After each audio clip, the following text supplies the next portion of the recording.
कि जिसके घर में भगवान गणेश की नृत्य की मूर्ति लगी रहती है, उस घर में जितने भी परिवार के लोग रहते हैं वो कहीं ना कहीं 24 घंटे काम में लगे रहते हैं, पर उनको शांति रत्ती भर की नहीं मिलती है। यहां तक का व्याख्यान शिव महापुराण करती है महाराज। लोगों को शौक चला, गणेश जी ढोल बजा रहे हैं, वो मूर्ति का फोटो घर में लगा दिया, घर में मूर्ति का फोटो लगा दिया कि गणेश जी ढोल बजा रहे हैं, गणेश जी नाच रहे हैं, वो मूर्ति का फोटो तुरंत घर में लगा दिया। वेद व्यास जी ने कुमार खंड के अंदर वर्णन करा, यदि देवता की अपमानजनक मूर्ति या स्मरण पूजन का भाव अगर कहीं लगाया भी जाता है तो उस घर में शांति रत्ती भर की नहीं रहती है महाराज। यहां तक शिव महापुराण कहती है कि भगवान शंकर का शिवलिंग आप घर के अंदर रख सकते हो, भगवान शंकर का शिवलिंग घर में रखकर पूजन कर सकते हो, भगवान शंकर के शिवलिंग का आप स्मरण कर सकते हो, भगवान शंकर के शिवलिंग की आप पूजन कर सकते हो। पर शंकर, जब शिवपुराण खुद कह रही है कि शंकर का जो भौतिक स्वरूप है, शंकर का जो शारीरिक स्वरूप है, जैसे आप शिव महापुराण के पीछे जो बैनर दिख रहे हो, इस बैनर में शंकर जी का जो स्वरूप दिखाया जा रहा है, ऐसी मूर्ति तप करने वाली, ऐसी मूर्ति आशीर्वाद देने वाली, ऐसी मूर्ति जो भगवान शंकर का मूल स्वरूप दर्शाती हो, ऐसी मूर्ति घर के अंदर नहीं रखी जाती। स्वयं शिव महापुराण करे, फिर वो मूर्ति छोटी हो चाहे बड़ी हो, फिर वो मूर्ति कितनी भी बड़ी आकृति की हो, शिव महापुराण की कथा कहती है हाँ, शिवलिंग जो भगवान शंकर का एक मूल बिंदु है, भगवान शंकर का एक मूल बिंदु विराजमान है, भगवान शंकर का एक मूल बिंदु का निर्माणित है, वो शिवलिंग आप छोटे से छोटा, बड़े से बड़ा कैसा भी रख सकते हो। शंकर को एक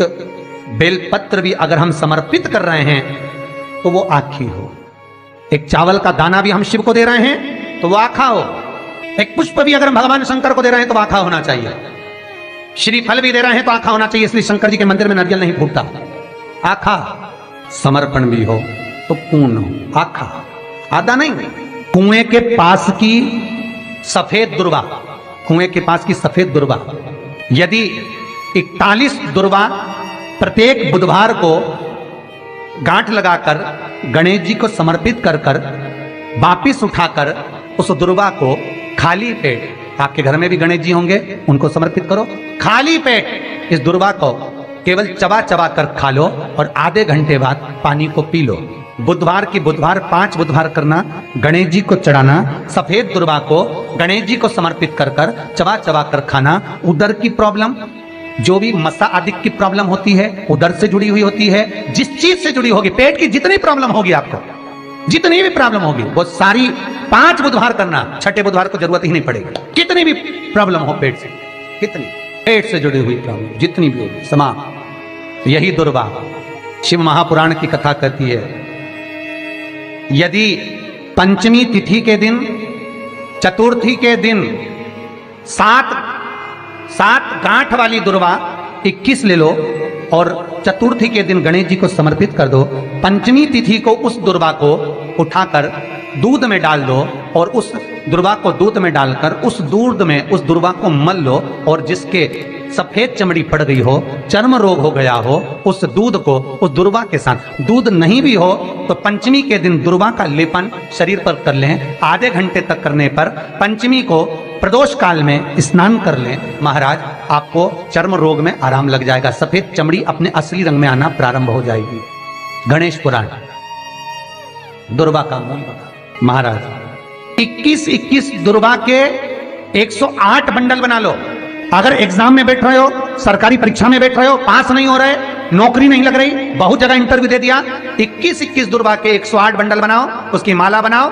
और देवी के मंदिर में, माता जगदम्बा के मंदिर में, अर्थात जहां शंकर पार्वती पूर्ण परिवार विराजमान हो, ऐसे देवी के मंदिर में गणेश जी के गले में वो माला अर्पण करिया है, अपना नाम बोलकर और जिस एग्जाम में बैठ रहे हैं उसका भाव वर्णन कर कर महाराज। और वहीं से एक पुष्प लेकर अपने कमरे में जहां पढ़ते हो, कांच की प्लेट में उस फूल को रख दीजिए और दूसरे दिन एग्जाम के लिए चले जाइए, आपको उसका फल अवश्य मिलेगा, अवश्य मिलेगा, आप उसमें उत्तीर्ण होंगे, फल प्राप्त होगा। दुर्वा सुख का अनुभव करा देता, आनंद का अनुभव। महाराज भगवान के मंदिर में पहुंचकर ये 5 दर्शन मनुष्य नित्य करता है। पहला भगवान के चरणों का, दूसरा भगवान के नाभि कोश का, तीसरा भगवान के वक्षस्थल का, चौथा भगवान की शिखा का और 5वां भगवान के नयन का। सबसे पहला दर्शन जब हम भगवान के मंदिर में पहुंचकर जाकर करें तो वो भगवान के चरण होना चाहिए, परमात्मा के चरण। भगवान शंकर की जो 5 पुत्रियां हैं, जया, विषहरा, सामरीवारी, दोतली और देव, भगवान शिव की जो 5 बेटियां हैं, रात्रि को सोने से पहले हाथ की अंजलि में जल लेकर जया, विषहरा, सामरीवारी, दोतली और देव, इन 5 कन्याओं का नाम लेकर आचमन कर कर जो रात्रि में विश्राम करते हैं, उनको रात भर नींद चकाचक आती है। फिर उनको कोई चिंता न करने की जरूरत नहीं पड़ती, वो मस्त आनंद में सोते, गोली खाने की भी जरूरत नहीं पड़ती, गोली भी नहीं खाती। अरे भैया, गरुड़ पुराण में एक लाइन आती है, बड़ी सुंदर है, गरुड़ पुराण का 3रा अंश, उसमें यहां तक लिखा है, किसी डॉक्टर को जाकर आप दिखा रहे हो, वो इंजेक्शन लिख रहा है या इंजेक्शन लगा रहा है, उसमें भी आपका कर्म का भाग है, उसमें भी कर्म का भाग है। पूरा शहर छोड़कर इंदौर दिखाने जा रहे हो, पूरा शहर छोड़कर भोपाल, दिल्ली, मुंबई, अपना गांव, अपना नगर छोड़कर वहां के डॉक्टर के पास जा रहे हो, उस हॉस्पिटल में जा रहे हो, क्यों? पुराना है, चुकाना है, वहां तक लेकर जाएंगे, तुमको चुकाना पड़ेगा। मां जगतजननी जगदंबा पार्वती करे, ये पूर्व निश्चित है, पूर्व निश्चित। किस गांव में, किस नगर में, किस मोहल्ले में, किस जगह पर आपका जन्म हो रहा है और कहां जाकर आपको कमाना है, कहां जाकर आपको खाना है, कहां जाकर परिवार के साथ में रहना है, किस भूमि पर आपको भोग भोगना है, किस भूमि पर जाकर तुम्हारे प्राण छूटेंगे, यह तक निश्चित है। मृत्यु वहां तक ले जाएगी, जन्म के बाद वो वहां तक भूमि ले जाएगी। कोई कोई तो इंडिया में पैदा हुआ, विदेश में रह रहा है, भारत की भूमि पर रहने के बाद में विदेश में रह रहे हो, विदेश में कमा रहे हो, विदेश में खा रहे हो, वहां रह रहे हो, और कई विदेशी आकर यहां रह रहे हैं, क्यों? क्योंकि वहां का लिखा है अन्नदाना पानी, निश्चित है वहां मिलेगा। ये परिवार जो मिला है, ये कुटुंब जो मिला है, ये कबीला जो मिला है, ये माता पिता जो मिले हैं, ये भाई बंधु जो मिले हैं, ये सखा जो मिले हैं, ये पूर्व के निश्चित हैं। किसी का भोग कर कर तुम आ गए हो, वो तुमको मिल गया, उसको चुकाना है, किसी का कुछ ले लिया, उसको चुकाना है, ये कर्म के अनुसार चुकाने के लिए हमें